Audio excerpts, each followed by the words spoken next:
English learners, welcome back to Soseol English. your cozy little place to build your English confidence. I'm May. Hello, May, and hello, everyone. I'm Jay. How are you today, May? I'm doing really great, Jay. Actually, today I'm a little excited because we're talking about something that changed everything for me when I was learning. Oh, wow, really? What is it? Okay, so imagine this. You're learning English and someone gives you a giant book with 12 tenses. 12! And you think, do I really need all of these? Oh, no, that sounds scary. 12 tenses? I can barely remember 3. Right? But here's the thing. You don't need all 12. Today, we're going to talk about only 6. Just 6. And these 6 are enough to speak English in real life. Wait, seriously? Only 6? Only 6. And by the end of today, you'll feel so much more confident. Trust me. Okay, I'm already feeling better. But before we start, May, can we tell our listeners something real quick? Yes. Hey, listeners, if this podcast is helping your English, and I really hope it is, please subscribe, like, and share it with a friend who's learning English too. Turn on your notifications so you never miss a daily episode. Your support means the world to us. We make a new episode every single day just for you. Okay, May, I'm ready. Let's talk about these 6 tenses. All right. So, Jay, let me ask you something. When you talk to your friends in your language, do you talk about right now, the past, and the future? Yeah, of course. Like, I'm eating, or I ate yesterday, or I'll eat later. Exactly. That's it. That's basically what tenses do. They tell people when something happens.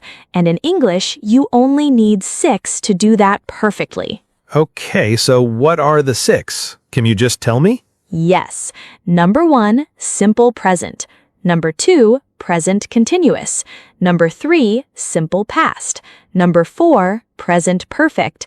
Number 5, past continuous. And number 6, simple future. Okay. Some of those sound familiar, but some not really, like present perfect. What even is that? Oh, don't worry. We're going to make it super clear. Let's start from number 1, simple present. Jay, give me a sentence with simple present. I drink coffee every morning. Perfect. See, simple present is for habits, things you do regularly, things that are always true, like the sun rises in the east, or she works at a hospital. Oh, so it's like your normal everyday life stuff. Exactly. Think of it like your daily routine written on paper. It doesn't change much. That's simple present. Okay, that one feels easy. What's number 2? Number 2 is present continuous, and this one is fun. It's for things happening right now, like at this moment. So like, I am sitting in my chair right now. Yes, perfect example. I am sitting. She is cooking. They are watching a movie. You use am, is, are, plus the verb with ing. Oh, so the ing tells me it's happening now. That's a great way to think about it. And wait, here's the interesting part. You can also use present continuous for future plans that are already decided. You mean like future plans? But I thought this was a now tense. I know it sounds confusing at first, but think about it. If your friend asks, "What are you doing tomorrow?" you say, "I'm meeting my doctor at 3 p.m. That plan is already set, already in your schedule. Oh, so I'm meeting my doctor means the plan is already real, already decided. Exactly. It's not just a dream or idea. It's confirmed. That's the difference. Wow, I never thought about it like that. Okay, what's number 3? Number 3, simple past. And this one you probably already know a little bit. Yeah, like I watched TV last night, or she called me yesterday. Perfect. Simple past is for things that are completely finished, done, over. The time is gone. So anything with yesterday, last week, 2 years ago, that's simple past? Most of the time, yes. Those time words are big clues, and you just change the verb. Watch becomes watched. Call becomes called. Eat becomes ate. Okay, but the irregular verbs are so hard to remember. Like go becomes went. That makes no sense. I totally agree. When I was learning, I had a little notebook just for irregular verbs. I called it my crazy verb book. Crazy verb book. I love that. You know, the best way is just to use them every day. The more you use them, the more natural they feel. You won't even have to think about it. Okay, so simple present, present continuous, simple past. We're halfway. What's number 4? Number 4 is the one people find most confusing, present perfect. And I want to tell you a little story about this one. Ooh, a story. Yes, please. So imagine you and I are at a restaurant. The waiter comes and asks, "Have you ordered yet?" And you say, "Yes, I have ordered already." Or, "No, I haven't ordered yet." Okay, so what's the point of that? Why not just say, I ordered already? Great question. This is where things change. When you say, "I ordered," simple past, it feels like it was a long time ago, and it's not connected to now. But "I have ordered," present perfect, it connects the past to this present moment. You mean like the past action still matters right now? Yes, exactly. Think about this.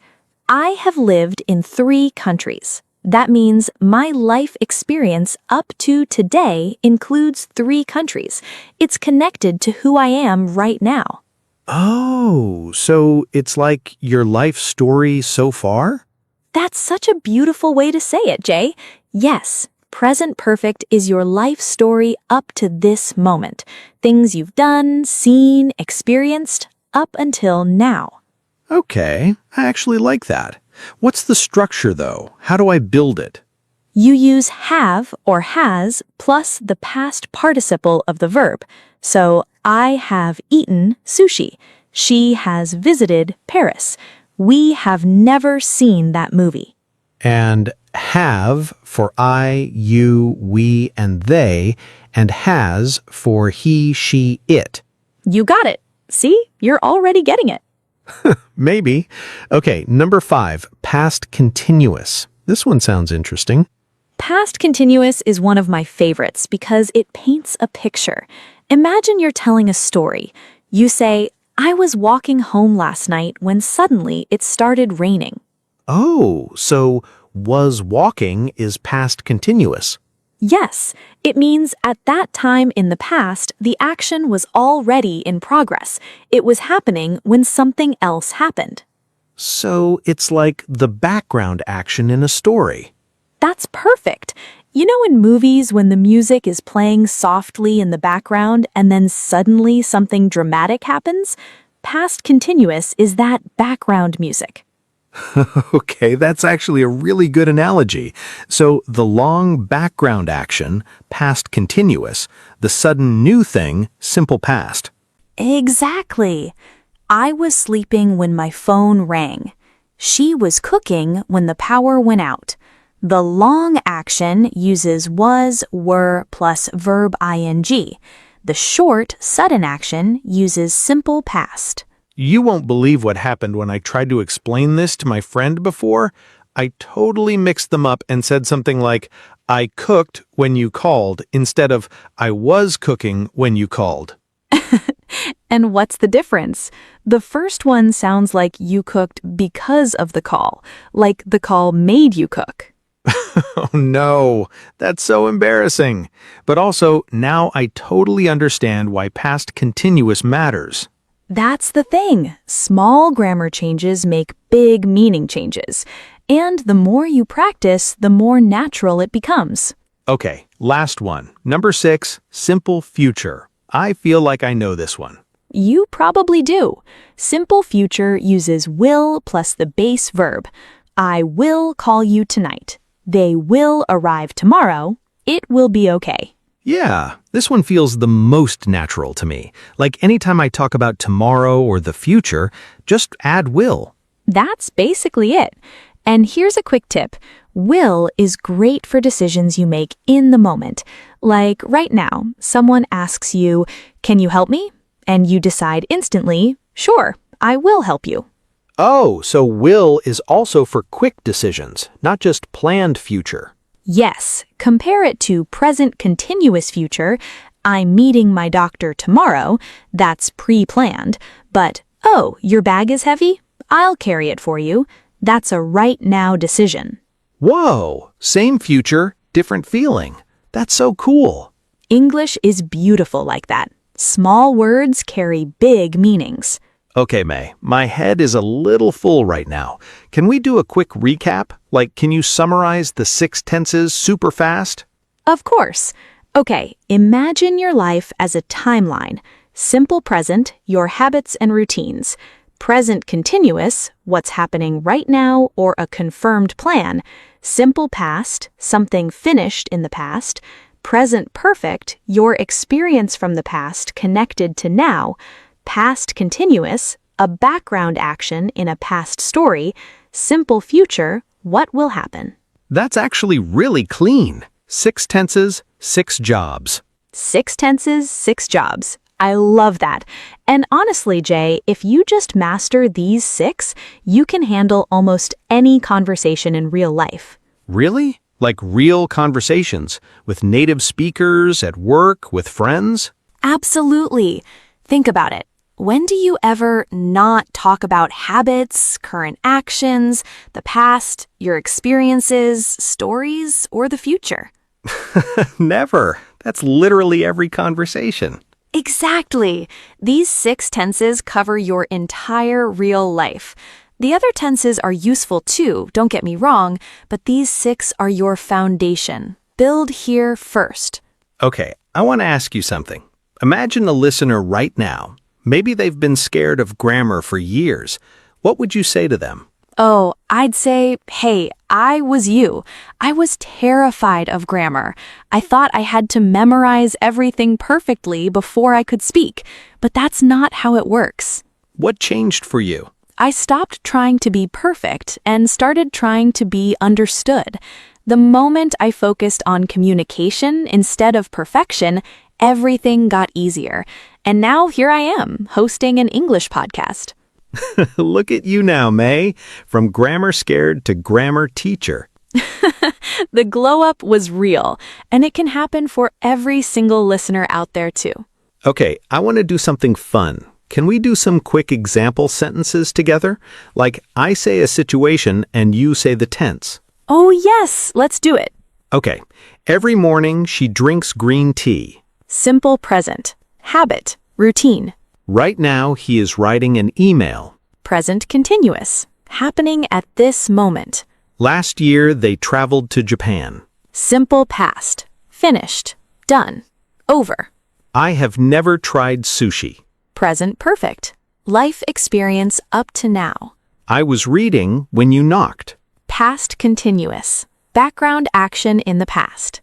Tomorrow I will wake up early. Simple future. A plan or decision for later. That was so satisfying. Right? It feels good when it clicks. Okay, listeners, I want you to try this too. Think of your day today. Can you make one sentence for each of the 6 tenses about your real life? That's such a good exercise. And honestly, that's the best way to learn. Not from textbooks, but from your own real life. May, before we wrap up, any final tip for someone trying to remember all 6? Yes, don't try to learn all 6 in one day. Pick 2. Practice those 2 for a few days, then add 2 more. Grammar is like building a house. You lay one brick at a time. I love that. One brick at a time. And also, when you watch a movie or a TV show in English, listen for the tenses. Notice which ones the characters use. That's passive learning, and it's so powerful. Oh yeah, that's actually how I picked up a lot of phrases without even studying. Exactly. Exposure plus practice equals progress, always. Okay, we are wrapping up today. May, this was such a good episode. I feel way more confident about tenses now. I'm so glad. And hey, if there's one thing I want you to take away today, it's this. You don't need to be perfect. You need to be brave enough to speak. Say that again for the people in the back. You don't need to be perfect. You need to be brave enough to speak. The tenses will come with practice. The confidence comes first. So beautiful. Okay, listeners, we have a question for you today. Write in the comments, which of these 6 tenses is the hardest for you right now? Is it present perfect? Past continuous? Let us know. Yes, we read your comments and we'd love to do a deeper episode on whichever tense is giving you the most trouble. So tell us. And don't forget, subscribe, share, and turn on notifications, because we are here every single day with a fresh episode just for you. Thank you so much for spending this time with us. You're not just learning English, you're building a whole new version of yourself, and that takes courage. We're proud of you, every single one of you listening right now. This is May, And this is Jay. saying keep learning, keep speaking, and we'll see you in the next episode. See you tomorrow. Bye, everyone.